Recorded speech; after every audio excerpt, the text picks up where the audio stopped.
Hey guys, and welcome back to the Wild Huckleberry. I'm currently standing out here by the goat pen. If you can see, see there's Thor. And unfortunately, it's not a good day for us. We just recently lost Olaf to who knows, we don't even know what. And then I come to find out that we lost Groot. He got his head stuck behind a pole. And I don't know if if the stress got him or if he broke his neck trying to get it out. He flailed that thing pretty good. It was a T-post and he messed it up pretty bad trying to get out and all, but he didn't get out. So I don't know what he was thinking, why he got his head in behind that dang thing. But I got to get these goats moved to the new place because they can't do that. He couldn't have done that if we were at the new place because here, I'll show you. Here, when we built this fence, we built it for horses. So you'll see, if you can, how big the squares are. I don't know how big this boy is. Hey, buddy. And then we put the fence on the outside. Well, that works great for horses, maybe. It didn't work great for pigs. And it definitely doesn't work great for goats. First of all, because of the size of the wire, because what I have up at the new place is 4x4, so that's much better for goats because they can't get their heads through it. And I made sure I put the wire on the inside because one of the things that goats really like to do is they like to walk along and rub up against the fence. And I don't want that pressure just on the clips holding it to the T-post.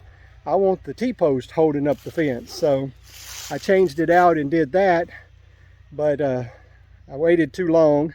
I got to get that shelter done, and I must admit deer season has kind of taken precedence this week, and I guess taken precedence and cost me one of my favorite goats. So I guess most all of them are my favorites anyway. I mean, even Valkyrie, who doesn't want me to touch her, I still love the heck out of her. But so I had to bury him. I'll show you. Here's his spot. I'm trying to cover it up to be sure that nothing gets in there. But yeah, we lost Groot. So now I don't have either of my mating bucks that I had. I got 2 bucks, but they're 2 babies of the 2 boys that I just lost, and I don't want them with their mamas, and I still need to get rid of them, but I haven't found anybody yet to take them. I haven't tried as hard as I should have, I'm sure. But so anyway, that's where I am right now. I've been on the deer stand. I'll show you some more footage of some deer and such that I've seen. I haven't killed anything yet. Biggest deer I've seen was a 6-point. I sure was hoping he was an 8-point, but he had no brow tines whatsoever.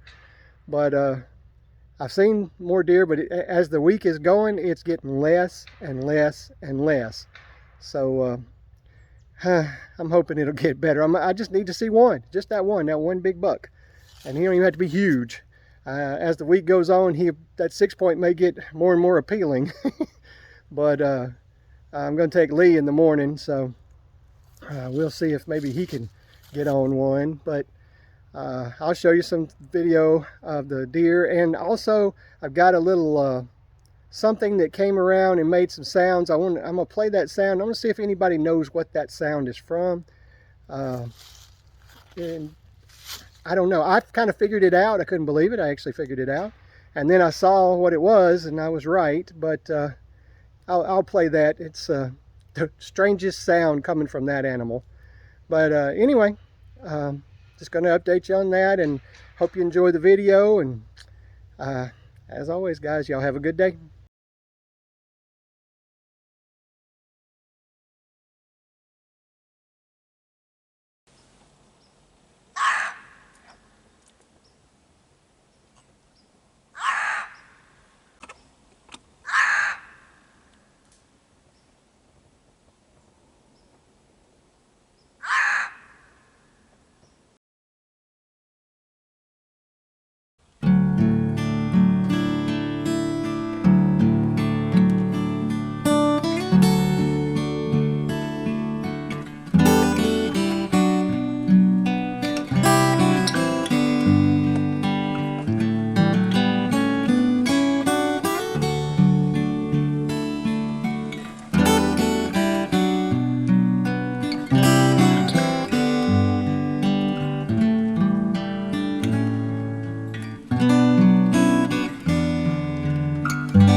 Well guys, I'm on a different stand this morning, and it's a cold, not as cold because it's like 40 or so degrees this morning as opposed to like 28 yesterday.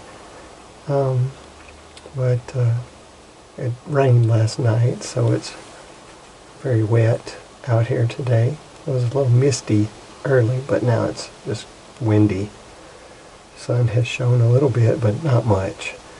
But anyway, I'm on a new stand. There's one of the lanes there, and there's another right there. Now, that lane you actually might recognize because this is Brian and Doug's stand. And I showed on one of my videos my dad and I cleaning that corner right there out. This right over here. Well, my finger's too big. That right in there. We cleaned out so that you could see down that lane, because when we started you couldn't even have seen any of that lane right there. But there's the one lane, and then over here we have a lane that runs out in the pine trees. It's a pretty long lane when you get all the way to the end of it there. That's where Doug shot at his deer the first day and missed, I will add. And then there's this lane right here. Goes up a hill pretty good and down. So this one has 3 lanes. They're all 3 pretty long. I've seen 6 deer this morning, but only 1 horn. And when I say only 1 horn, I don't mean 1 deer with a horn. I mean he was a 1-horn spike. So, but other deer have been either very small or just walking across. So not been a great morning for hunting, but at least I'm out here doing it.